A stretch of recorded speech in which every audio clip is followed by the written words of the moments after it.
one secret talent that nobody knows about you. നമുക്ക് പബ്ലിക്കിൽ അറിയാത്ത ഒരു secret talent something. I'm very naughty. I have a lot of double meaning talks with my boyfriends, girlfriends. എന്ന് പറഞ്ഞാൽ ഒരു രക്ഷയില്ലാതെ. Okay. അല്ല പക്ഷെ ഞാൻ സത്യം പറയുള്ളൂ. I have a lot of double meaning talks with my boyfriends. Justice for Pisharody വേണമെങ്കിൽ ഇട്ടാൽ മതി കേട്ടോ, എനിക്ക് നിർബന്ധമൊന്നുമില്ല. നിങ്ങൾക്ക് വേണമെങ്കിൽ ഇടാം, നിങ്ങൾക്ക് എന്താ ആത്മാർത്ഥമുള്ളവർക്ക് വേണമെങ്കിൽ ഇടാം, അല്ലാത്തവർക്ക് ഇടണ്ട. ഞാൻ ഫോഴ്സ് ചെയ്യുന്നൊന്നുമില്ല. നിങ്ങളുടെ അഭിപ്രായങ്ങൾ എന്തായാലും ഒരു വിഷയത്തിൽ കമന്റ് ബോക്സിൽ വേണ്ടതാണ്. കാരണം എന്ന് വെച്ചാൽ അമ്മ സംഘടനയിലെ വിഷയങ്ങളും കാര്യങ്ങളൊക്കെ നമ്മൾ ഒരു 1.25 മാസം കൊണ്ട് ഇവിടെ ചർച്ച ചെയ്തുകൊണ്ടിരിക്കുകയാണ്. ആ ഒരു വിഷയം സ്ഥിരം ഫോളോ അപ്പ് ചെയ്യുന്ന ഒരു വ്യക്തിയാണ് ഞാൻ.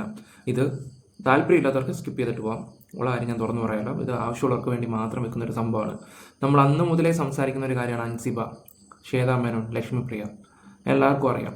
കഴിഞ്ഞ ഒരു മാസം മുമ്പാണ് ഇവിടെ ഒരു BJP പാർട്ടിക്കാൻ ഒരു പങ്കുണ്ട് എന്നുള്ള രീതിയിൽ നമ്മളിവിടെ സംസാരിക്കുകയൊക്കെ ചെയ്തിട്ടുണ്ടായിരുന്നത്. മെയിൻ ആയിട്ടുള്ള കണ്ണി എന്ന് പറഞ്ഞാൽ ശ്വേതയുടെ ഹസ്ബൻഡിൻ്റെ കാര്യമാണ്. ശ്വേതയുടെ ഫാമിലി മൊത്തം കോൺഗ്രസ്സുകാരാണ്. ഹസ്ബൻഡ് ഈ പറയുന്ന അടുത്ത് അമിത്ഷാ പോലുള്ള വലിയ വലിയ ആൾക്കാരൊക്കെ അടുത്ത് ബന്ധമുള്ളൊരു വ്യക്തിയാണ്. അപ്പം ഞാൻ അറിഞ്ഞൊരു കാര്യം എന്താണെന്ന് വെച്ചാലും അമ്മയുടെ ആൾക്കാർ പറയുന്ന ഒരു കാര്യം എന്താണെന്ന് വെച്ചാൽ സിനിമയിൽ കൂടെ ഈ ഒരു പാർട്ടിയെ അത്യാവശ്യം പ്രൊമോട്ട് ചെയ്യാൻ ശ്രമിക്കുക. കഴിഞ്ഞ 10 വർഷം എങ്ങനെയാണ് കമ്മ്യൂണിസ്റ്റുകാർ നോക്കിയത്, അതേ പരിപാടി തന്നെ. അതിന് ചെറിയൊരു പ്ലാനിങ്ങും കാര്യങ്ങളൊക്കെ നടപ്പുണ്ടായിരുന്നു. വിഷയം രമേശ് പിഷാരടി ആണല്ലോ. പുള്ളിക്കാരൻ എന്താ ചെയ്ത ഒരു തെറ്റ്? അൻസിബയെ പോയി സംസാരിക്കുക, ടിനിയോട് സംസാരിക്കുക, ശ്വേതയോട് സംസാരിക്കുക. അതുപോലൊന്ന് ഒത്തുതീർപ്പിന് വേണ്ടി ഒന്ന് സംസാരിച്ചു, ഒരു 40-48 മിനിറ്റ് സംസാരിച്ചു. അതിൻ്റെ ഒരു ചെറിയൊരു പോർഷനാണ് ഇപ്പോൾ സോഷ്യൽ മീഡിയ മൊത്തം കിടന്ന്. ആ പോർഷൻ എടുത്തുകൊണ്ട് പോയി നല്ല PR വർക്ക് നടക്കുന്നുണ്ട്. അതുകൊണ്ടാണ് ഞാൻ നിങ്ങളോട് പറഞ്ഞത് ജസ്റ്റിസ് ഫോർ പിഷാരടി. ഓൾറെഡി ആൾക്കാർ ഇപ്പോൾ അതിനെക്കുറിച്ച് അത് പറയുന്നുണ്ട്. ജസ്റ്റ് പറഞ്ഞു, താല്പര്യമുള്ളവർക്ക് ഇടാം, അല്ലാത്തവർക്ക് സ്കിപ്പ് ചെയ്തിട്ട് പോകാം. അപ്പോൾ നിങ്ങളൊന്ന് ആലോചിച്ച് നോക്കി, ഇവർ വർഷങ്ങളോളം സൗഹൃദവും കാര്യങ്ങൾ തന്നെ. എനിക്ക് തോന്നുന്നു ആദ്യം ഞാനൊരു വീഡിയോ പുറത്ത് വിട്ടിട്ടുണ്ടായിരുന്നു. മഴവിലിനകത്ത് രണ്ടും കൂടെ ഡബിൾ മീനിങ് പറയുന്നു, കെട്ടിപ്പിടിക്കുന്നു, ഉമ്മ കൊടുക്കുന്നു, ലിപ്റ്റിക്കായിട്ട് കിസ് കിട്ടി, അല്ല സോപ്പായിരുന്നെങ്കിലോ എന്നുള്ള രീതിയിലൊക്കെ കോമഡിയും കാര്യങ്ങളൊക്കെ പുള്ളിക്കാരൻ അടിക്കുകയൊക്കെ ചെയ്യുന്നുണ്ട്. പിഷാരടിയെ അതുപോലെ അവർ തമ്മിൽ നല്ല ബോണ്ടാണ്. മറ്റുള്ളവരുടെ ഭാഷയെ പറഞ്ഞാൽ ബോണ്ട എന്ന് വേണമെങ്കിൽ പറയാം. അപ്പം നമുക്കിനി കാര്യത്തിലോട്ട് പോകാം. ഒരു വീഡിയോ ഞാൻ നിങ്ങൾക്ക് വെച്ച് തരാം.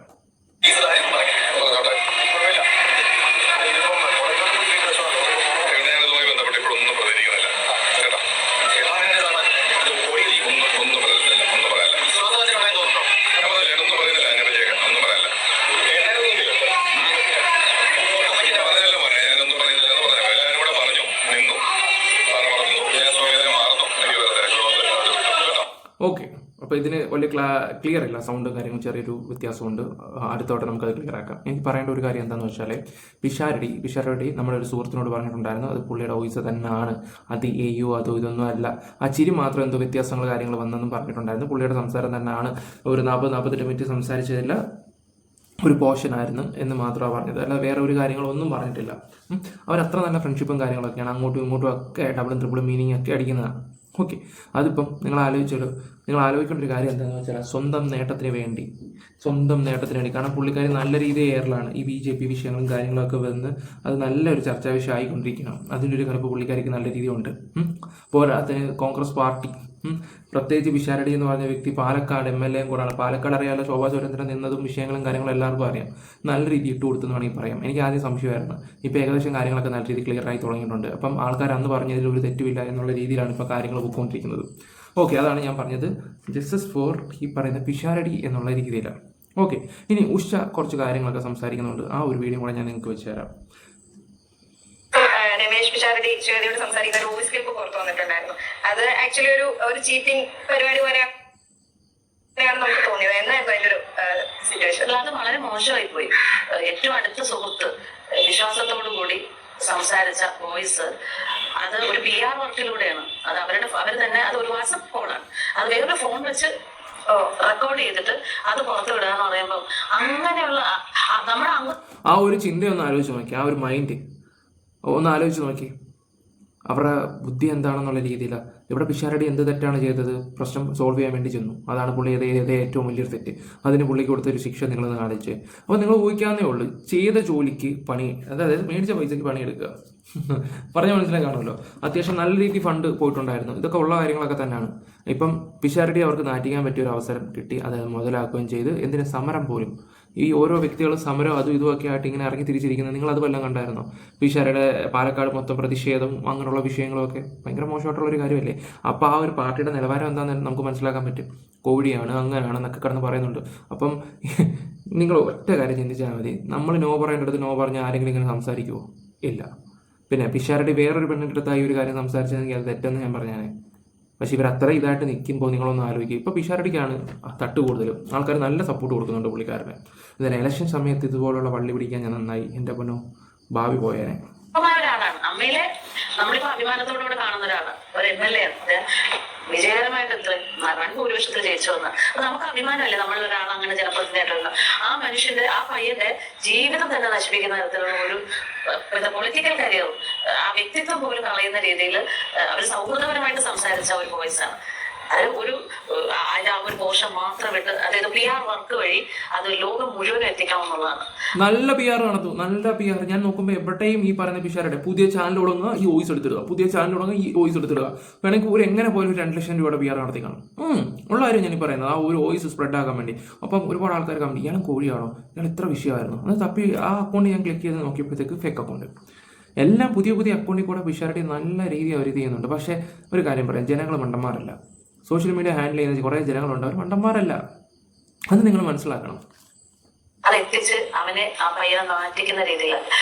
എന്നിട്ടും നമ്മുടെ അമ്മയിലെ അംഗങ്ങൾ എന്തുകൊണ്ടാണ് പ്രതികരിക്കാത്തതെന്നാണ് ഞാൻ ആലോചിക്കുന്നത്. പ്രതികരിക്കണ്ടേ? പിഷാരടിക്ക് എന്റെ ഈ ഒരു അപമാനത്തിന് അങ്ങനെ നമ്മുടെ ഇപ്പൊ രാജിവെച്ചില്ല എനിക്ക് ആ സ്ഥാനം വേണമെന്ന് പറഞ്ഞുകൊണ്ട് തൂങ്ങി പിടിച്ച് കിടക്കുന്ന ആ വ്യക്തിയെ ശരിക്കുമുള്ള ക്രൂരമായ ഒരു അജണ്ട, ഓരോ അജണ്ട അവരുടെ ക്രൂരമായ അജണ്ടകളാണ്. അത് എന്താണെന്ന് വ്യക്തമായ സ്ഥിതിക്ക് ഈ അമ്മയിലെ അംഗങ്ങൾ മിണ്ടാതിരിക്കുന്ന എന്താണ് ബാക്കിയുള്ളത്? പിഷാരടിക്ക് ഒരു ഐക്യദാർഢ്യം പ്രഖ്യാപിക്കട്ടെ. ഞങ്ങളുടെ കൂടെയുള്ള ഞങ്ങളുടെ അംഗമാണ്, ഞങ്ങളുടെ സഹോദരനെ പോലെയുള്ള ഒരാളാണ്. അയാൾക്കെതിരെ ഇത്രയും വലിയ വിശ്വാസവഞ്ചന ചെയ്തതിന് പ്രതിഷേധിക്കണ്ടേ? പബ്ലിക്കായിട്ട് പ്രതിഷേധിക്കണം. ആരൊക്കെ പ്രതിഷേധിച്ചു? വളരെ കുറച്ച് ആൾക്കാർ ആരെങ്കിലും പറഞ്ഞിട്ടുണ്ടെങ്കിലുണ്ട്. ഞാൻ ഇതിനൊക്കെ പ്രതികരിച്ചില്ല, പിന്നെ എപ്പോഴാണ് പ്രതികരിക്കാൻ പോകുന്നത് എന്ന് വിചാരിക്കുകയാണെങ്കിൽ നാളെ വേറൊരു ആൾക്കായിരിക്കും. ഉറപ്പായിട്ടും അതവർ പറഞ്ഞ ഉഷ പറഞ്ഞ കറക്റ്റ് കാര്യമാണ്. ഞാൻ ഈ ഒരു ഇന്റർവ്യൂ കാണാൻ ഉദ്ദേശിച്ച തന്നെ ജയറാമിന്റെ വിഷയം സംസാരിക്കാൻ വേണ്ടിയായിരുന്നു. കഴിഞ്ഞ വീഡിയോ ഞാനത് പറഞ്ഞിട്ടുണ്ടായിരുന്നു. അപ്പോഴാണ് പിഷാരയുടെ കാര്യങ്ങൾ സംസാരിക്കുന്നത്. പിന്നെ ഞാൻ അതും നോട്ട് ചെയ്തിട്ടുണ്ടായിരുന്നു, ഈ ഒരു കോണ്ടന്റ് ചെയ്യണമായിരുന്നു. ഇന്നലെ കുറച്ച് തിരക്കായുണ്ടായിരുന്നു, പിന്നെ ഞാൻ അതിലോട്ട് പോകാഞ്ഞത്. ഇപ്പം ഞാനിത് ഷൂട്ട് ചെയ്യുന്നത് തന്നെ വെളുപ്പിനെ ഒരു 5-5:30 സമയത്താണ്. ഓക്കെ, ഞാൻ ജസ്റ്റ് എൻ്റെ കാര്യം ഒന്ന് പറഞ്ഞതേ ഉള്ളൂ. നിങ്ങൾക്ക് എന്താണെന്ന് തോന്നുന്നു വെച്ചാൽ അത് കറക്റ്റായിട്ട് പറഞ്ഞാൽ. പിന്നെ വേറൊരു ചേച്ചി വന്നിട്ട് കുറച്ച് കാര്യങ്ങൾ പറയുന്നുണ്ട്. ഇവരാരും പ്രതിഷേധിക്കാനോ ഒന്നും ഇറങ്ങുമെന്ന് എനിക്ക് തോന്നുന്നില്ല. ഈ സ്ത്രീകളോ കാര്യങ്ങളോ ഒന്നും ഇറങ്ങത്തില്ല. നമുക്ക് വേണമെങ്കിൽ ഇങ്ങനെ പറയാം, ഇവരൊരു കാര്യം ആലോചിക്കണം, നമ്മുടെ MLA കൂടാണ്. ഒന്നുമില്ലായ്മയെന്ന് കിടന്ന പിഷാരടി ഇപ്പോൾ ഈ ഒരു ലെവലിലെത്തിയത് പല ആൾക്കാർക്കും ബുദ്ധിമുട്ടായിട്ടുണ്ട്. ഉള്ള കാര്യം പറയല്ലോ, സിനിമയിലുള്ളവർക്കാണെങ്കിൽ പോലും. ഒരു പോസ്റ്റ് ഇട്ടു, തനിക്കൊപ്പം മോഹൻലാലും മമ്മൂട്ടിയും തന്നെയാണ് സപ്പോർട്ട് ചെയ്യുന്ന രീതിയിൽ അങ്ങനെ തോന്നിയിട്ടുണ്ടോ? ആ രീതിയിൽ അവരെപ്പോഴെങ്കിലും പറയേ അല്ലെങ്കിൽ അവരുടെ ഭാഗത്ത് നിന്ന് അങ്ങനെ ഒരു അപ്രോച്ച് ഉണ്ടായിട്ടുണ്ടോ? ഞാൻ വിശ്വസിക്കുന്നില്ല. ഏതായിട്ട് പോസ്റ്റിനോടൊന്നും എനിക്ക് വിശ്വാസമില്ല. അങ്ങനെ ഉണ്ടെങ്കിൽ നമുക്ക് ലാലേട്ടനെന്ന് പറയട്ടെ. പിഷാരടി പോലുള്ള ആളാണ് ഇത്രയും ചതിച്ച ഈ ആൾക്ക് സപ്പോർട്ട് കൊടുക്കുന്നുണ്ടോ എന്നുള്ളത് മമ്മൂക്ക പറയുമെന്ന് എനിക്ക് തോന്നുന്നില്ല. കാരണം എവിടെ പോയാലും പിഷാരടി കൊണ്ടാണ് പോകുന്നത്. അവർക്കൊക്കെ ഒന്നും അക്സെപ്റ്റ് പോലും ചെയ്യാൻ പറ്റാത്തൊരു കാര്യമാണ് ശ്വേത കാട്ടിക്കൂട്ടിയത്. എന്തായാലും അവർ വന്നിട്ട് പറയുമെന്ന് എനിക്ക് തോന്നുന്നില്ല ഗൈസ്, അത് 100% ഉറപ്പാണ്. പിന്നെ വേറൊരു മേഡം കൂടെ പറയുന്നുണ്ട്, ഈ ശ്വേതാ മേനോനോട് ഇത്രയും കലിപ്പ് വരാനുള്ള കാര്യം ഈ പറയുന്ന ബാബുരാജിനോടുള്ള കലിപ്പ്. ബാബുരാജാണ് ഈ പറയുന്ന പിഷാരയുടെ പേരൊക്കെ പറഞ്ഞത്. നല്ല കഴിവുള്ളവർ മുന്നോട്ട് വരട്ടെ എന്നൊക്കെ പറഞ്ഞുള്ള രീതിയിൽ. ഇനി അതിൻ്റെയൊക്കെ ചുരുപ്പ് വെച്ചോട്ടാണോ ഒന്നും പറയാൻ പറ്റത്തില്ല. ഞാൻ അതും കൂടെ ഒന്ന് വെച്ച് തരാം. ബാബുരാജിന് ഭയങ്കര ദേഷ്യം ചെയ്ത് ബാബുരാജ് എനിക്ക് മറുപടി പറയണം, എനിക്ക് തെളിയിക്കണം, ഞാൻ അതങ്ങനെ എനിക്ക് സ്റ്റേജിൽ കയറണം, എനിക്ക് സംസാരിക്കണം. പക്ഷേ അത് പറ്റില്ല, ഞാൻ പ്രസിഡന്റാണ്, അവിടെ ഇരിക്കുന്നത്. പിന്നെ ബാബുരാജിന് അതിലേറെ ദേഷ്യം വരുമല്ലോ. ബാബുരാജ് പിന്നെയും പറഞ്ഞു, ബാബുരാജ് രാജി വെച്ച് പോവുകയാണ് എന്തോ പറഞ്ഞു, ഞങ്ങൾ പോവുകയാണ്, ഇറങ്ങി പോകുന്നത്. പക്ഷേ പോയിക്കോ, പുറത്ത് വണ്ടിക്ക് പോയിക്കോ.